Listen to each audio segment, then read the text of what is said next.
ஒரு மென் வந்து அவங்க பார்ட்னர் கிட்ட எப்படி வந்து அதை கம்யூனிகேட் பண்ணுறாங்க, அந்த கம்யூனிகேட் பண்ணும்போது அவங்க என்ன மாதிரியான சேலஞ்சஸ் ஃபேஸ் பண்ணுறாங்க, ஒருவேளை நம்ம ரிலேஷன்ஷிப்பில் வந்து ப்ராப்ளம் ஆகிடுமோ, இந்த ரிலேஷன்ஷிப் இதுக்கப்புறம் எப்படி கேரி ஆகும் அப்படின்னு சொல்லி அவங்களுக்கும் ஒரு ஆங்ஸைட்டி, ஒரு பதட்டம், ஒரு ஃபியர் இருந்துட்டு தான் இருக்கும்.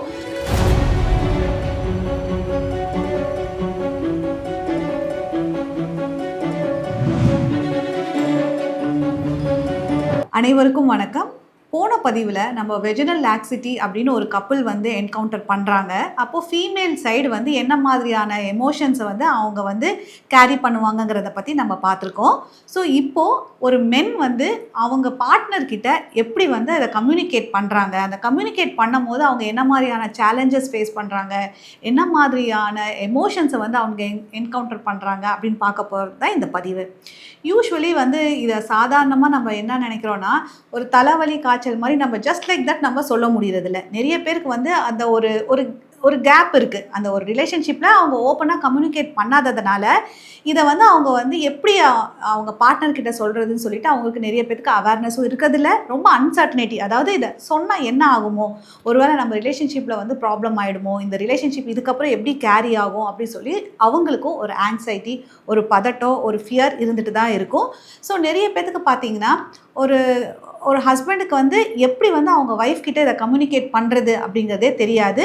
ஸோ இதை ஃபஸ்ட்டு வந்து அவங்க எப்படி நினைப்பாங்கன்னா, இதை சொல்லலாமா வேண்டாமா, சொன்னால் இதனால் பெரிய பிரச்சனை ஏதாவது வருமா அப்படிங்கிறத அவங்க நினைப்பாங்க.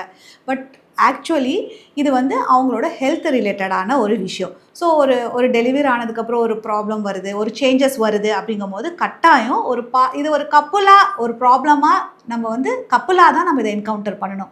ஸோ உங்களுக்கு இந்த விஷயம் அவங்க இந்த மாதிரி ஒரு ப்ராப்ளமில் சஃபர் ஆகிட்டுருக்காங்க அப்படின்னு தெரியுதுன்னா, நீங்கள் வந்து இதை ஒரு நல்ல ஒரு ஓப்பன் கம்யூனிகேஷனாக இதை ஒரு நல்ல விதத்தில் நீங்கள் வந்து கண்டிப்பாக இதை சொல்லி தான் ஆகணும். ஏன்னா இதை சொல்லும்போது தான் அவங்களுக்கு வந்து ஓகே, இதை என்ன மாதிரியான அடுத்த ஸ்டெப்பு நம்ம இதை வந்து ஒரு ஹீலிங் ஜேர்னியில் நம்ம போகலாம் அப்படிங்கும்போது நீங்கள் சொல்லும்போது உங்களுக்கு ஒரு விதமான ஒரு சேஃப்டியாக ஃபீல் ஆகும், ஒரு செக்யூர்டாக ஃபீல் ஆகும். இல்லாட்டினா நீங்கள் இது எப்படி இதை நம்ம அவங்கக்கிட்ட டிஸ்க்ளோஸ் பண்ண போகிறோம் அப்படின்னு நீங்கள் நினச்சி ஒரு பயத்தோட ஒரு பதட்டத்தோடு சொல்லும்போது கட்டாயம் ரொம்பவே உங்களுக்கு ஒரு அன்சர்டனிட்டி தான் நீங்கள் ஃபீல் பண்ணுவீங்க. ஸோ இந்த ரிலேஷன்ஷிப் இது நீடிக்குமா நீடிக்காதா, இது எப்படி போக போகுது, இனிமேல் நம்ம லைஃப் இப்படியே தான் இருக்க போதா அப்படிங்கிற மாதிரியான விஷயங்களை நீங்கள் மைண்டில் சொல்லி நீங்கள் சொல்லும்போது ரொம்பவே ஒரு நெகட்டிவான சைடு மாதிரி தான் தெரியும். ஸோ யூஸ்வலி இதை வந்து நீங்கள் சாதாரணமாக எப்போயும் போல் ஒரு தலைவலி காய்ச்சல், ஒரு பாடியில் ஒரு பார்ட், ஸோ இது ஒரு ப்ராப்ளமாக நம்ம டிஸ்கஸ் பண்ண போகிறோம், இந்த சேலஞ்சை நம்ம எப்படி ஃபேஸ் பண்ண போகிறோம், ஸோ அந்த மாதிரி ஒரு நார்மல் விஷயம் மாதிரி நீங்கள் வந்து இதை ஒரு ஓப்பன் கம்யூனிகேஷனில் நீங்கள் இதை ஹேண்டில் பண்ணும்போது இந்த பிரச்சனைகள் எல்லாமே சீக்கிரமாகவே சரியாயிடும்.